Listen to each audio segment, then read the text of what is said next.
Death, sadness, hopelessness, mystery, and tragedy are just a few words many fans use to describe The Legend of Zelda Majora's Mask, or even Twilight Princess, two Zelda games most fans think of when talking about darker Zelda games. Not many bring up Ocarina of Time, and I admit, it may be easy to overlook everything in the game, and focus on all that it introduces, or all of the details that later Zelda games would call back to.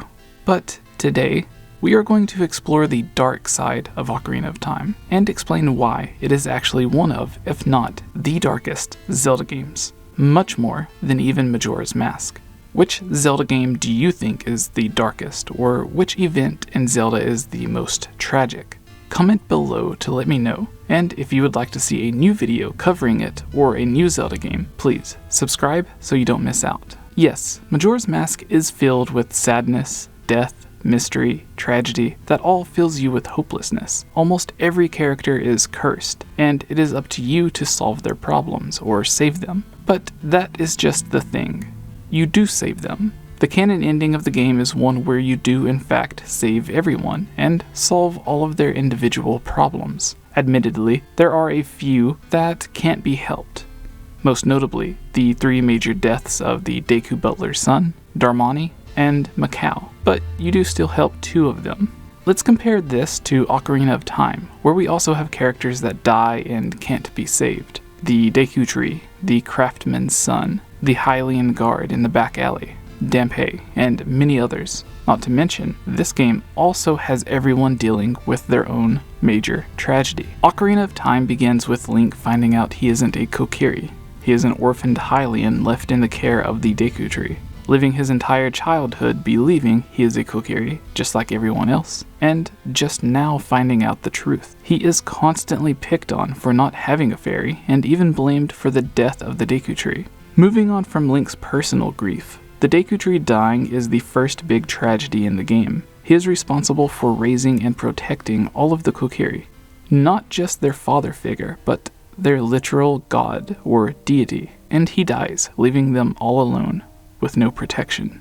The Gorons have their main source of food blocked by Ganondorf, causing them to starve. The Zora, similar to the Deku Tree, have their deity, Jabu Jabu, poisoned, and it even swallows their princess, leaving them all worried and searching for her. But this is nothing compared to what happens next. After Link tries helping and saving everyone, we find out it was all pointless, as it was all a trap and part of Ganondorf's plan. Who touches the Triforce, turning the Sacred Realm into the Dark World and taking over Hyrule. After Link awakens from the 7 years sleep, we find out Castletown is completely burned down. Everyone had to quickly escape. Presumably, those that didn't make it were killed and turned into re-deads. Hyrule Castle was taken over and is now floating over a deadly pool of lava. The main source of all water in Hyrule is completely frozen, which will eventually lead to most people suffering or dying of dehydration.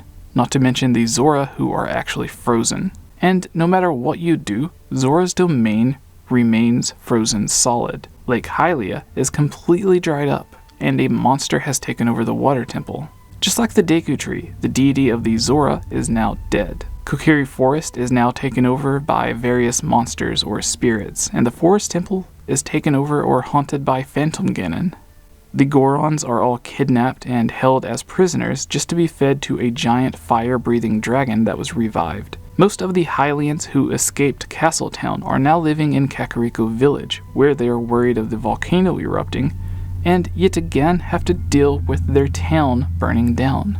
As for the Gerudo, out of everyone in Hyrule, they mostly remain the same and even take care of themselves, locking up the pervy carpenters, though their leader is brainwashed. As for a few individual characters, the Song of Storms essentially causes the windmill guy to go crazy. It is debated that some or most of the sages end up dying. There's no way to help some of the characters, like the soldier or carpenter's son.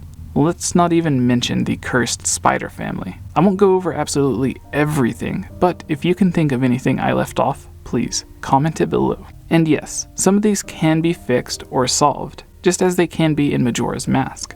But some have no solution, such as the frozen Zora's domain. If we add everything up, This is why I personally believe Ocarina of Time is one of, if not the darkest Zelda game. It just isn't as in your face with it as other games. We also have Lon Lon Ranch taken over by Ingo, who is essentially acting as a puppet of Ganondorf. And when you beat him, instead of giving you Epona, he holds you hostage. Probably the darkest of all, we find out the truth behind the Shadow Temple and the bottom of the well, essentially used as a prison or death and torture chambers. In the end, after all these struggles Link went through, Zelda sends him back in time to his childhood, creating the child timeline of the split timeline, and connecting to Twilight Princess, as well as the tragedy of the hero's shade. It is believed, due to Link saving Hyrule in the adult timeline and being sent back to his childhood, all of the great accomplishments he made were essentially forgotten, and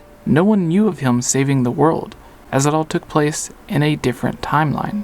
A second and more direct bittersweet moment comes from Link spending so much time and creating so many memories with not only Zelda, but everyone in Hyrule, before it is also forgotten because of the new timeline. Navi, sadly, and for debated reasons, leaves our Link to fly away during the credits, which many believe to be the catalyst for why Link began his adventures in Majora's Mask, searching for his long-lost friend. While some believe it is the Skull Kid being referenced, many others believe he is on his quest to search for Navi after she leaves. A huge thank you to all of our Patreon supporters. If you're a fan of the channel, you can help support us on Patreon, where you can get a lot of great rewards. Have your questions featured on videos or the podcast, have your topic, theory, news, or anything else discussed as a topic on the podcast. Sometimes join on the podcasts with us, be featured in a video, sometimes even watch videos early, and much more. I really need to say thank you, honestly beyond thank you, to the most generous Patreon supporter that I have, Shadow to Us. Thank you so much for everything. And thank you to everyone else on here as well. Justin Clark, Monica Spath, SOBERX, ANDREMOI, Joseph Stewart, Natsu, Wrecker1, Rusty Caulfield, Tremel Shefford, Ashton Wren, Blargnar, Chad Costin, David Guthman, Disappointment, Gus Calvo, Gene Pinna, Candy, Lovable Christie, Mr. Monocled Metroid, only donated to hear Jessie speak my name, and ZAIN.